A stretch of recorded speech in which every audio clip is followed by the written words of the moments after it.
Rahman Rahim. Alhamdulillah Rabbil Alameen. We are coming to you live right now from right here in Southern California, Yorba Linda to be exact. And we're going to have our program tonight about the jinn and what's called in the Bible the Nephilim. They call themselves the sons of God. Yeah, believe it or not. And we've got a whole story about that worked out tonight. And to help us do this tonight, we have one of our reverends, a pastor of the church, who is going to be with us. But he's got a big surprise, a big surprise. He's been studying about Islam. And yeah, I think you know what I'm telling you. Share this right now. If you've never shared anything before, at least share this right now, because I tell you what, when the Christians see tonight's program, when the Muslims even, or the Jews, anybody see tonight's program, they're going to get some big answers. Oh, and usually we don't talk much about the Hindus, but I remember there's something today.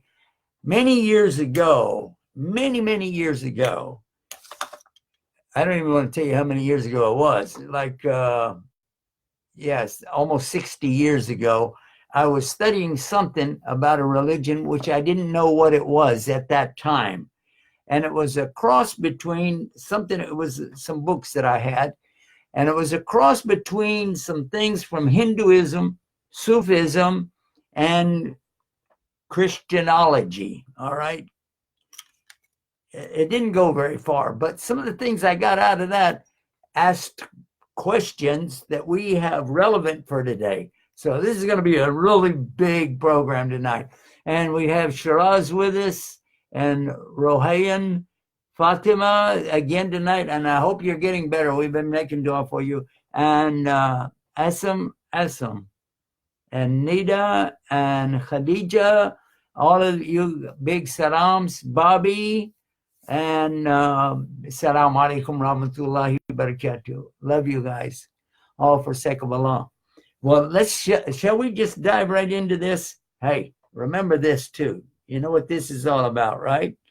We really need to promote Guidance TV because we're going to be on the road again. We'll be leaving tomorrow morning early, like right after Fajr. We're going to be going out to American Airlines to fly out of California to go back to Ohio. And while we're in Ohio, we're going to go to Cleveland, Ohio tomorrow night. Then Friday, Saturday, different parts of Cleveland, Ohio. Dayton is coming up, and then Columbus, Ohio. So if you're watching this from Ohio anywhere, or Detroit, Indiana, Pittsburgh, Pennsylvania, wherever you guys are, and you can handle the trip, come on over and be with us at these events. We're going to announce the events tomorrow night, all right? That'll be on our Facebook page and on the Guidance TV.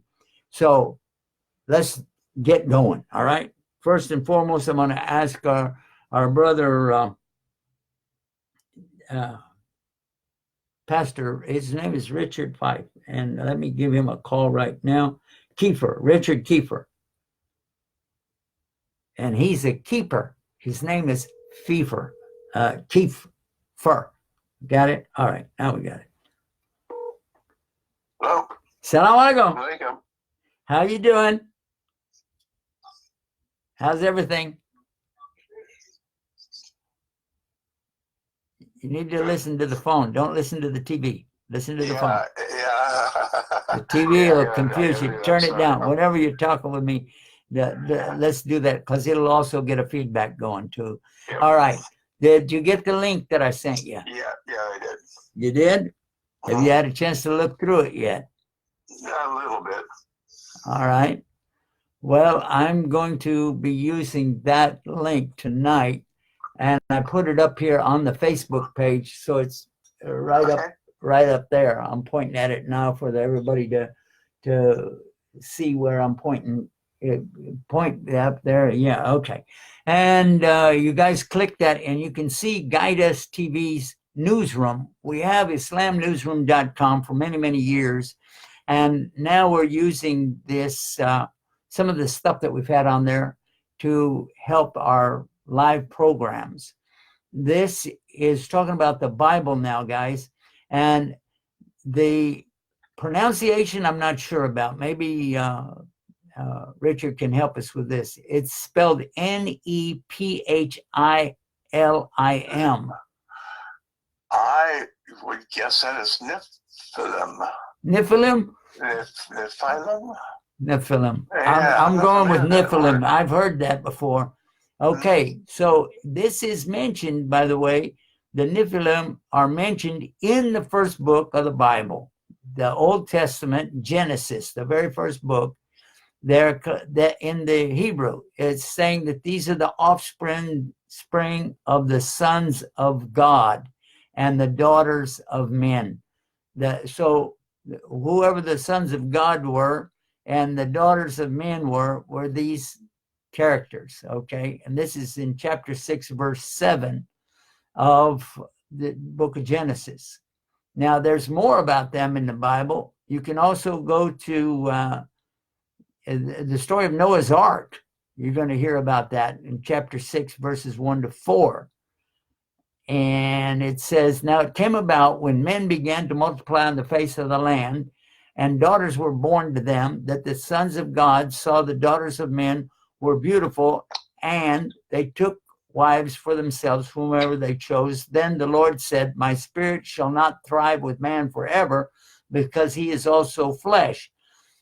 Nevertheless, his days will be 120 years. The Nephilim were on the earth in those days, and also afterward, when the sons of God came into the daughters of men, and they bore children to them. Those were the mighty men of old, the men of renown. The second time that they're mentioned is in the book of Numbers, which is also the Old Testament, and where the 12 spies report that they have seen fearsome giants in Canaan. And this is, to give you the English translation of it, it says here, so they gave out to the sons of Israel a bad report of the land which they had been spying on, saying, the land through which we had gone in spying it out is a land that devours its inhabitants, and all the people whom we saw in it are men of great size. There also we saw the Nephilim, the sons of Anak are part of the Nephilim. So we became like grasshoppers in our own sight, and so we were in their sight. That's the end of the quote. The nature of the Nephilim is further complicated by the ambiguity of Genesis chapter 6:4, which I already read to you, leaving it unclear whether they are the actual sons of God or their offspring, who are the mighty men of old, men of renown. Now, another Richard Hess, in a book called the Anchor Bible Dictionary, takes it to mean that the Nephilim are the offspring, as does P.W. Coxon in the Dictionary of Deities and Demons in the Bible. So I think that sets a tone right now for us to have a discussion. I think we've got enough stuff out there to move forward. And then before we even talk about what Islam says, what the Quran says, I wanted to establish it for all of our viewers that this is something in the Bible. So don't discount that and walk away and say, oh, no, that's just some crazy Islamic stuff. It may be crazy to you, but don't say it's Islamic stuff, because this is also in the Christian and Hebrew Bible.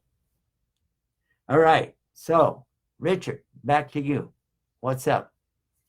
Hey, how are you doing out there in California? We're freezing to death out here.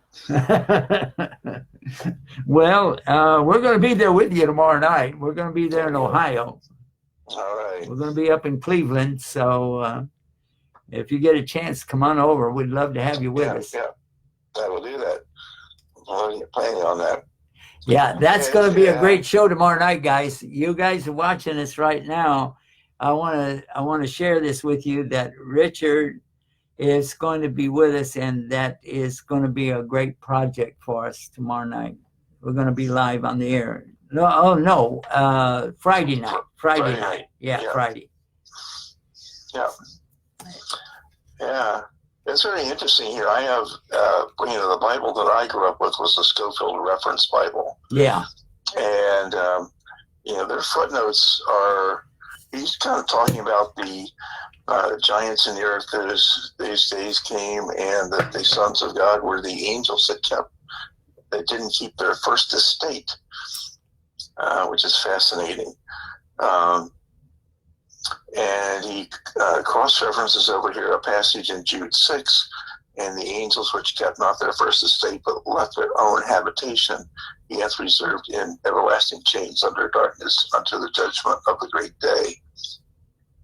So it's in Christianity. I mean, the word jinn just never came across our vocabulary. We looked at fallen angels as demons or something that kind of came to mess things up. Well, on that note, we could take a look at, again, going back to the Bible, and we have from the Qumran Dead Sea Scroll, which is a fragment, one of the fragments. It's number 4Q417, and it contains the earliest known reference to the phrase children of Seth. Now, that one states that God condemned them for their rebellion. Other early references to the offspring of Seth and the rebelling against God and mingling with the daughters of Cain are found in the Rabbi Shimon bar Yochai, Augustine of Hippo, Julius Africanus, and the letters attributed to Saint Clement. It's also the view expressed in the modern canonical Amharic Ethiopian Orthodox Bible. Now, for the viewers out there that are not familiar with this, I'm sure Richard has got a lot of knowledge about all this, probably a lot more than me. But if you know anything about the Ethiopian Christians, they were some of the first to be able to preserve their Bible in its original context. When all of the folderol took place in the 3rd and 4th century, when the Bible was being redacted, changed around, and coming up with actually a whole new Bible. But theirs has a lot of reference to things that are more detailed and more in line with some of the things that we know about the Bible from Islam. The Islam, this is something I should mention for our viewers, because we know that we have a lot of viewers who are not familiar with much about what Islam teaches. So I need to mention that we, as Muslims, have a right to study the Bible and read and enjoy the benefits of this as much as anybody else, because the Quran begins by telling us that our way to be guided by Allah is to adhere to the Quran, because it has no doubt in it, and that we need to believe certain conditions. In other words, if we don't believe these things that are set out in the beginning of the Quran, then we're not really a follower of the Quran, and that means we're not a Muslim. So, first of all, you have to be able to believe in al-ghaib, which means the unseen. The unseen includes the paradise and the hellfire. And some people say, oh, I don't believe in the hell, I just believe in paradise. That if anybody's bad, they're just going to evaporate and they won't be anywhere. Well, that's not what the Bible says. That's not what the Old Testament said. It's not what the New Testament says. And it's not what the Last Testament says. They're all in agreement on this, that there are places that we have not experienced yet. Some of them we'll love to, and some of them we would hate to, but there are places. Now, there are also beings out there. And I think we were talking about this a little earlier today. Is that right, Richard? Yes. And we discovered that the first of all the beings, now we exclude animals because we're not interested in that. We don't believe in evolution from animals to humans. So we're going to start with first beings. First beings are angels, and that's not us. The first beings are angels, and they are huge in size, very huge, but they can appear in relatively like 6 foot high, 5 foot high, and so on. That is because they are controlled 100% by Almighty Allah. God does not give them the thing that he gave us. What would that be? That is the ability to make choices and act in accordance with what God's instructions are, or opt out to act in contrast or with disregard for the instructions of Almighty God, meaning we have free choice. We said we don't have free will, though, because willpower means you're able to make things happen just like God does. And of course, we can't do that. So that is one of the things that separates us from angels. Angels are not made out of material like us. They are made from illumination or light. And then the next creation or beings that Allah came up with, and they are like us. They do have they have a substance, but it is not our substance. And they are like us in that they can also make choices with their lives. They are free to make choices, but again, no free will. Now, they are not made from light, and they are not made from the earth like us. They're made from a fire which has no smoke, a smokeless fire. And so they have a temperature, a hot temperature about them. And they also can be very big. Some of them are huge, and they fly about. Some are medium sized, like us human beings, and some are very small, the size of no higher than maybe a German Shepherd or something like that. I think that's a fair comparison there to the height. Now, after we have mentioned this, from an Islamic point of view, we understand a lot of details about angels and the jinn. The ones that made out of the fire, the smokeless fire, are called the jinn, and that's where the English word jinni comes from, because a jinni is a singular in the Arabic language, and genie is exactly the same thing. Only when they want to talk about multiple genies, they would say genies with an S. Yeah. All right. Now, we got that covered. I was talking now about the North African or the Ethiopian Orthodox Bible, okay? And this is regarding the offspring of angels. The number of early sources refer to the sons of heaven as angels.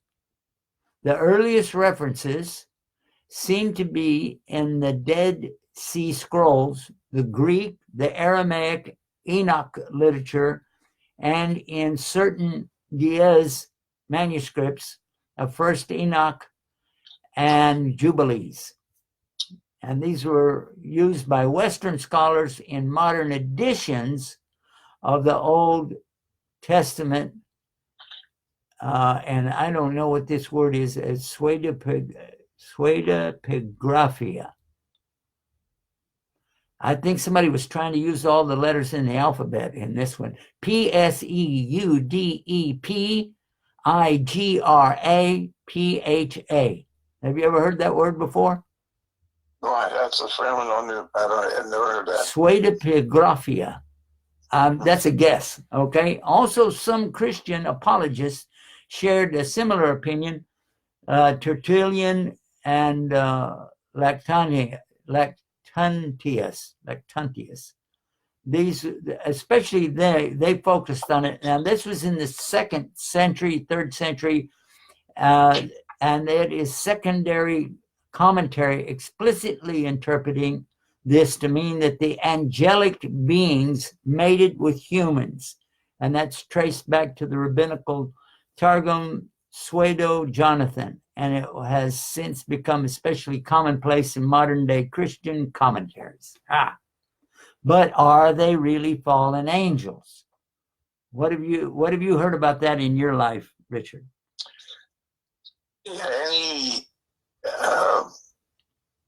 power or essence that was coming along to disrupt the things of our work and our relationship with God,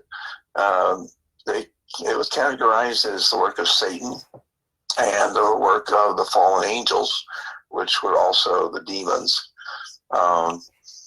So it was, a little different twist on things from what I'm hearing here. This is new information to me. I've been studying, obviously, Islam here now for about a year and a half, but not getting into all the little nuances of things. And it was, it was Satan who was the fallen angel, and he fell because of pride, because he wanted to be more than what you actually on an equal basis with God or better. And he was the funny thing. He was the chief musician, is the way it's recorded. So his musical pride got in the way, and then he fell, and he was banished from heaven unto earth. And now he's here trying to make things a mess for us. So he was recorded as a fallen angel back then. Well, I think it's appropriate for us to examine what Christians believe, what Jewish believe about these fallen angels. Now, there have been some Christian commentators that argued against the views that we've been talking about, because they say that the angels could not have gotten, intercourse with the human women and then had children because, are you ready? They say that, referring only to the angels in heaven, they don't get married. So if they don't get married, then that would not be something that the Bible would go along with and call them mighty men of old. The evidence in favor of the fallen angels interpretation includes the fact that the phrase sons of God, all right, that's Hebrew, literally means sons of the gods with an S. I want you to be sure that everybody knows that there is a difference between what you read in the Hebrew translation and what the actual Hebrew is, because the literal Hebrew is talking about the Ben, which means son or Ben, and the gods are Elohim. So, and it says sons of the gods, and it's used just only 2 times outside of Genesis chapter 6.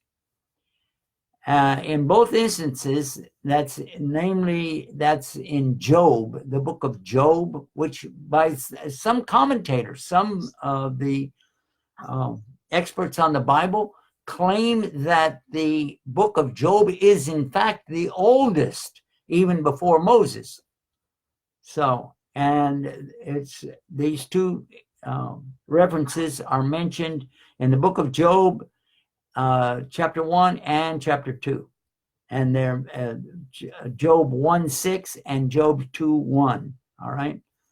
The phrase explicitly references angels, and it's supported by the Septuagint version of the Codex Alexandrinus, which in Genesis 6:2 renders the phrase angels of God instead of sons of God. Now, let's get into that Nephilim. Nephilim. How's that sound? Any better? Okay, now, again, I'm referencing this. We put this up about 15 years ago, so I have to review it myself as well. But these were sometimes referred to as sons of God, and it has been said that they had sexual intercourse and mated with the daughters of men, but exactly who or what were these beings, these Nephilim? Were they really the same as sons of God? Now, they've been referred to in the most mystifying passages of the Bible. Very, very strange. The word appears in the book of Genesis, and we're going back to that again. And according to the 1953 RSV, which is the Revised Standard Version of the Bible, here's what it says. Now, this is the Bible I grew up with, Richard, so I just let you know that, RSV. Yep. When men began to multiply on the face of the ground, and daughters were born unto them, the sons of God saw the daughters of men were fair, and they took them to wife, such of them as they chose. Then the Lord said, my spirit shall not abide in man forever, for he is flesh, but his days shall be 120 years. The Nephilim were on the earth in those days, and also afterward, when the sons of God came in to the daughters of men, and they bore children to them. These were the mighty men that were of old, the men of renown, unquote. That was all from the RSV. What we can see from this, it opens up a discussion, at least, about who were these people or beings, and what was their real backstory. Then what happened with the coming down to earth? What happened when they got here? And is there anything of the remains of them today? And if so, how will we know? These are all interesting questions. Do you have anything on that, Richard? Sure. Boy, that's out of my league. I have really not studied too much of that, but other than we just acknowledged it, it was like, yeah, that probably happened.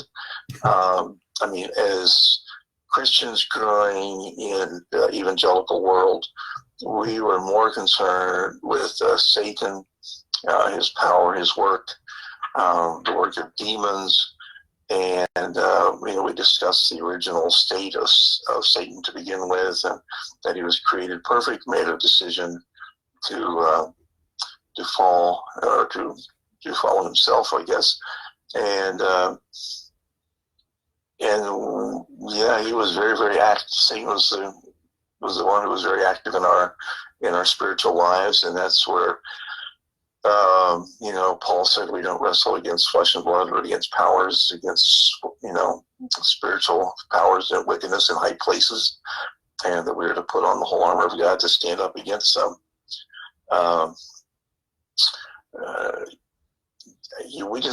There were so many parts of the Bible, particularly in the Old Testament, where we just didn't really spend a lot of time.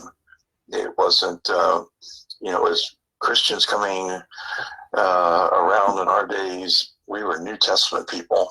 Yes. And the Old Testament was kind of there, and it was great to have a verse or two to pull out of the hat when you needed to prove something.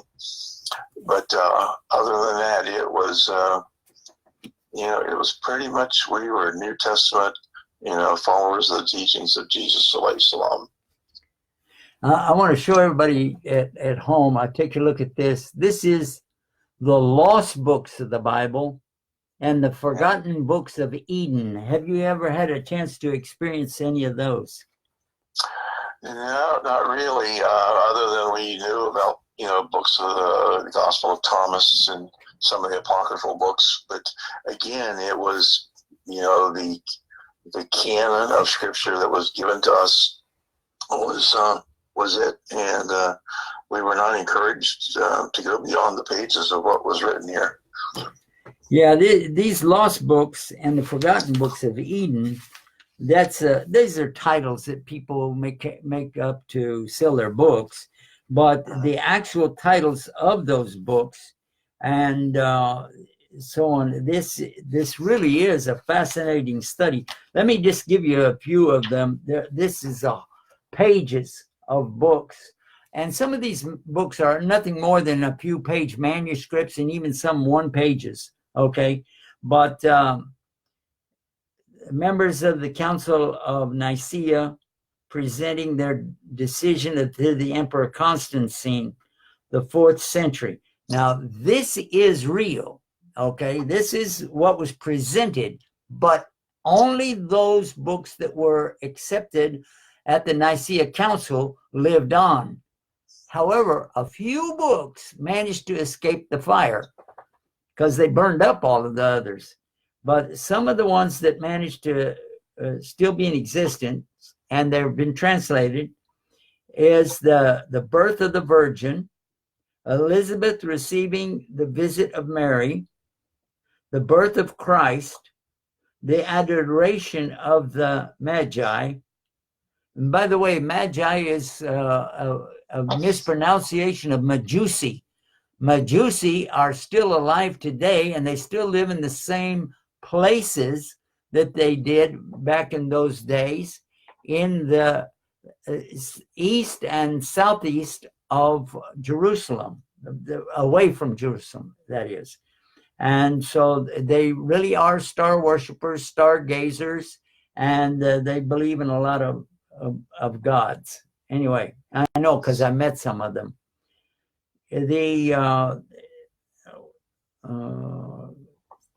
Some of the Christ's entry into Jerusalem is covered. The 2 spies that were sent by Joshua into Jericho.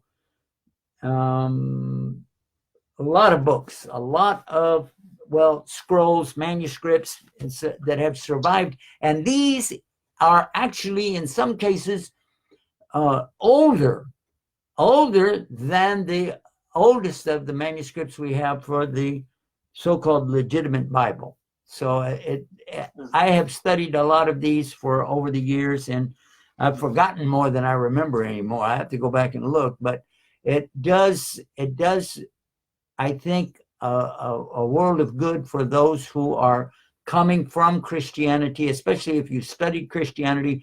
This really helps you to see what is there. It may not all be right, especially the translations, but what is there comparing to Islam, because then you can see how things progressed. We as Muslims do not feel or believe that we are the only ones that are going to be saved on the day of judgment.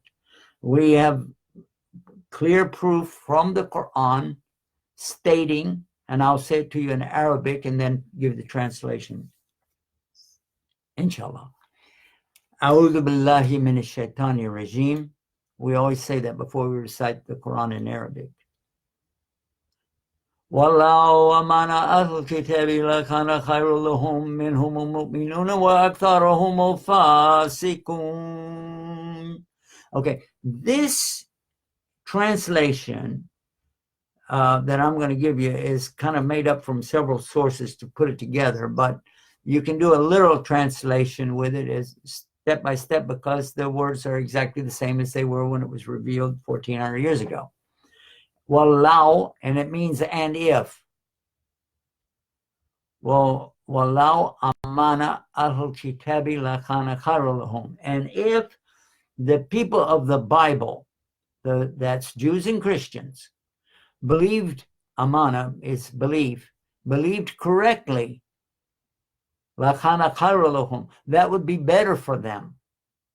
Minhum, which means from them. Minhum al-mu'minun, from them are true believers.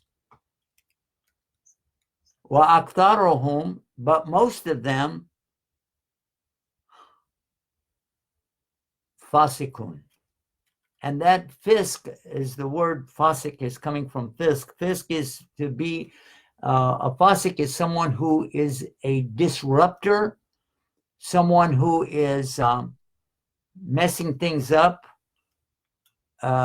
disobedient, and stubborn, disobedient. These are things in English that to give us an idea of somebody who is fisk. I presented this one time to a pastor, not telling him that it was in the Quran. I didn't say that. I just said, what do you think about a statement that said, if the people of the book, the Jews and Christians, believe correctly, it's better for them. And from them really are some true believers.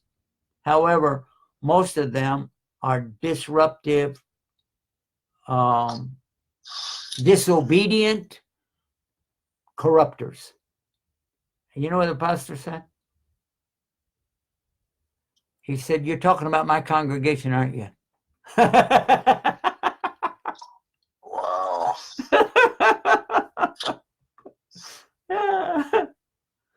Because I know the feeling, having spent so many years in the church myself. When you see people, you know that they're just coming in there to mess things up, and they don't. I remember one clearly telling us that there was not a commandment that he hadn't broken, as though it was like some kind of,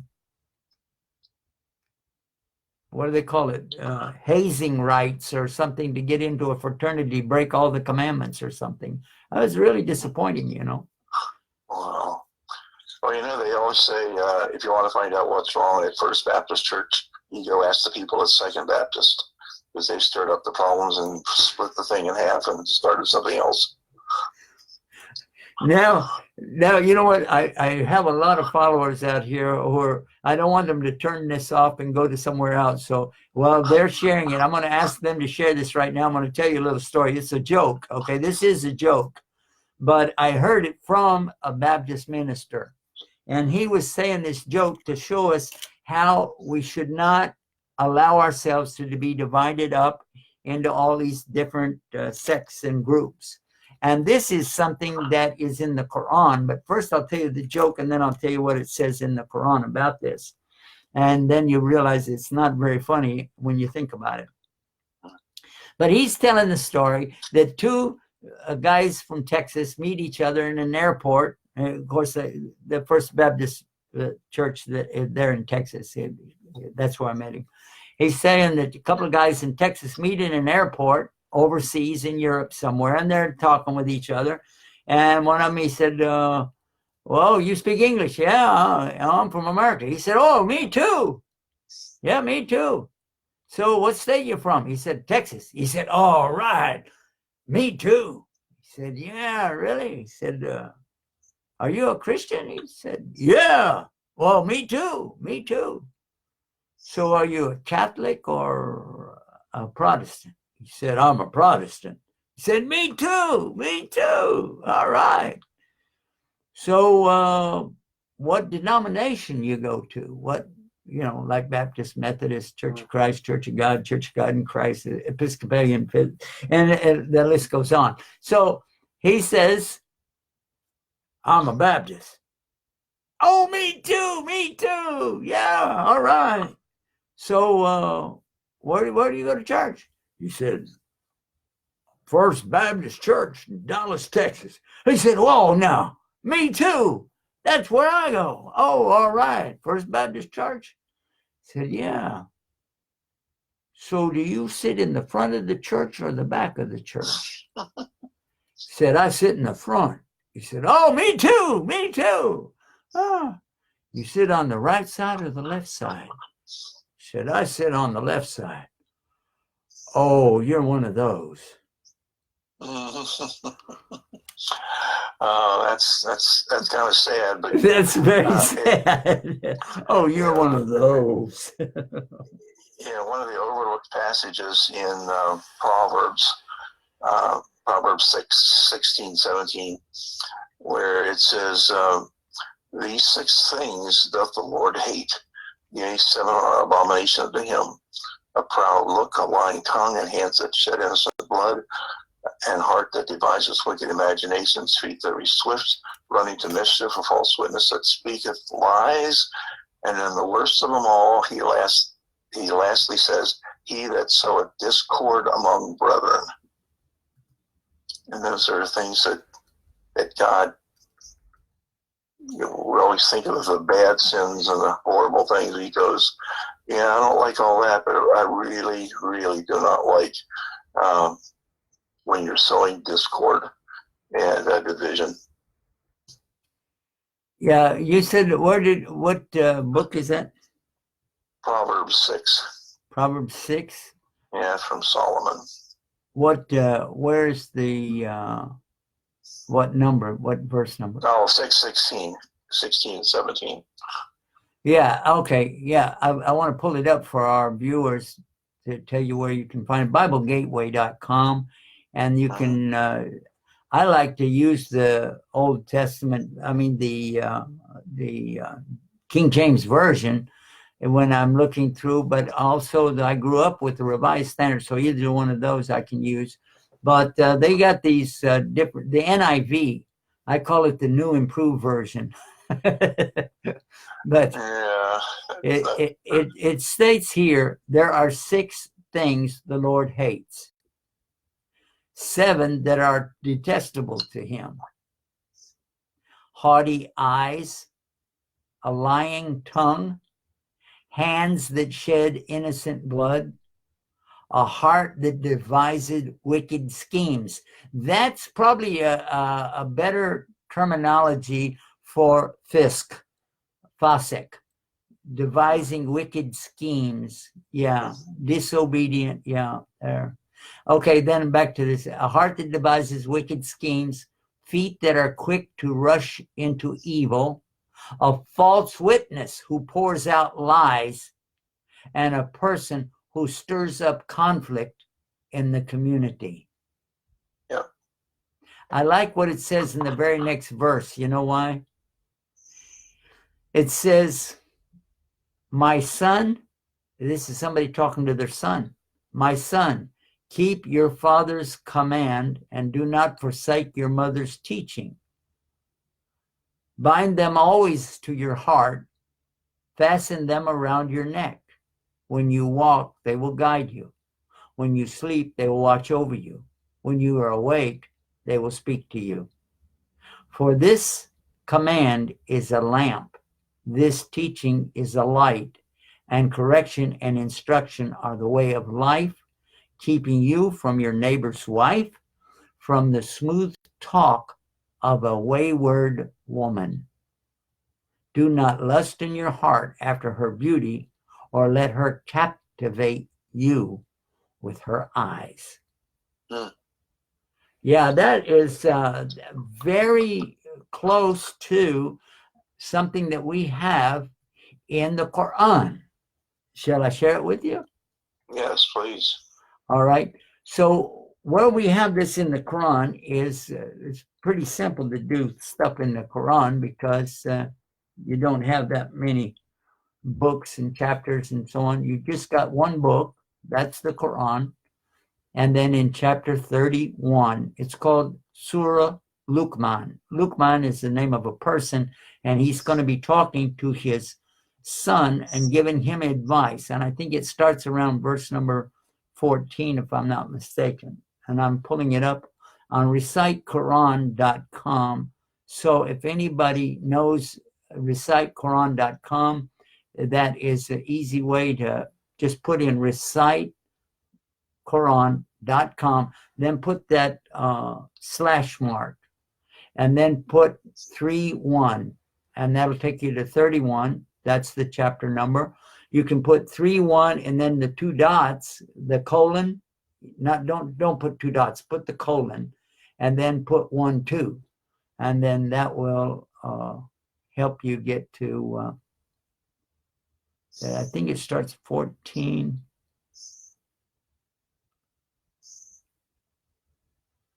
Yeah, it's 16. It starts on 16.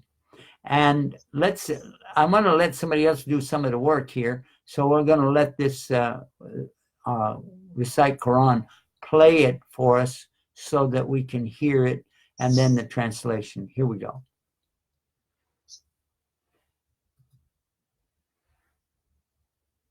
يا بني إنها إن تك مثقال حبة من خردل فتكن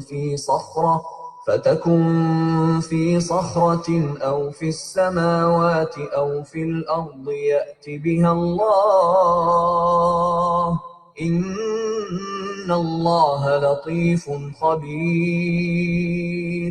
يا بني أقم الصلاة وأمر بالمعروف وانه عن المنكر واصبر على ما أصابك إن ذلك من عزم الأمور ولا تصعر خدك للناس ولا تمش في الأرض مرحا إن الله لا يحب كل مختال فخور واقصد في مشيك واغضض من صوتك إن أنكر الأصوات لصوت الحمير ألم تروا أن الله سخر لكم ما في السماوات وما في الأرض وأسبغ عليكم نعمه ظاهرة وباطنة ومن الناس من يجادل في الله بغير علم ولا هدى ولا كتاب منير وإذا Alhamdulillah, alhamdulillah. I enjoy listening. I could listen to that all night long, but I'd like to give a translation of the part that Luqman is talking to his son. And it starts in chapter 31, verse 16. And I don't have a good lighting in here. I'm going to have to move it down a little bit. Maybe I can see it now. Yeah. This is what Luqman is saying to his son. Oh, my son, if it be anything equal to the weight of a grain of a mustard seed, and though it is a rock or the heavens or in the earth, Allah will bring it forth. Verily, Allah is subtle in bringing out the grain and well acquainted with where it is. Then he says, oh, my son, Aqim as-salah. Establish your connection in your prayers with Almighty God. And then enjoin al-Maruf. Maruf is the ultimate goodness of Islam itself. The worship of Allah alone without partners is the very core of that. And forbid al-Munkar. All right, now Munkar is the opposite of Maruf. So whoever is going against the commandments of God, whoever is teaching that there is no God, whoever is promoting the opposite of that, then this is called maruf. And he says and bear with patience whatever happens to you. Verily, these are some of the important commandments. And don't turn your face away from men with pride, and don't walk in insolence through the earth. Verily, Allah does not love any arrogant boaster. And be moderate in your walking, lower your voice. Verily, the harshest of all voices is the braying of the asses, the donkeys or the mules, okay? So then he says, don't you see that Allah has subjected for you whatever is in the heavens and earth? And he has completed and perfected his graces upon you, both apparent and the lawful pleasures of the world, including health, good looks, etc. This is the explanation. And what is the hidden? And the knowledge, the wisdom, the guidance for doing right deeds, and also the pleasures and delights of the hereafter in paradise. Yet, of mankind is the one who disputes with Allah, about Allah even, without knowledge, without guidance, or any book giving light. So I want to take this little opportunity here to say that when we're talking about books, I would like for you to realize that Islam doesn't say exclusively only the Quran. We have to believe in the Quran, what is being sent to Muhammad, wa min qabli, what was sent down before him.